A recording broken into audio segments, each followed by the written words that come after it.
અમેરિકામાંથી 3 ગુજરાતી અવૈધ ભારતીય વતનીઓને નિષ્કાસિત કર્યા બાદ અમદાવાદ લાવવામાં આવ્યા.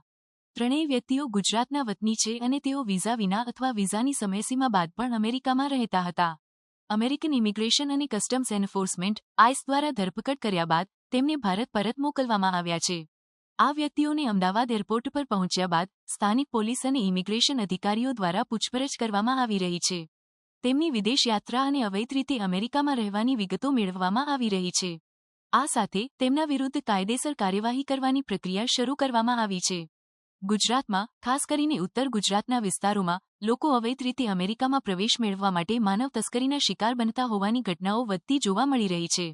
માનવ તસ્કરો મોટી રકમની લાલચ આપી લોકોને ખોટા દસ્તાવેજો અને જોખમી માર્ગો દ્વારા વિદેશ મોકલી દે છે, જેનાથી તેઓ વિદેશમાં કાયદેસર મુશ્કેલીઓમાં સપડાઈ જાય છે. સરકાર અને કાયદા અમલમાં લાવતી સંસ્થાઓ દ્વારા લોકોને અવૈધ ઇમિગ્રેશનના જોખમો વિશે જાગૃત કરવામાં આવી રહ્યા છે. તેમને કાયદેસર માર્ગો દ્વારા વિદેશ જવાની સલાહ આપવામાં આવી રહી છે, જેથી તેઓ આવી મુશ્કેલીઓથી બચી શકે. સાથે જ માનવ તસ્કરી રોકવા માટે કડક પગલાં લેવામાં આવી રહ્યા છે, જેથી આવા ગેરકાયદેસર પ્રવૃત્તિઓને અટકાવી શકાય.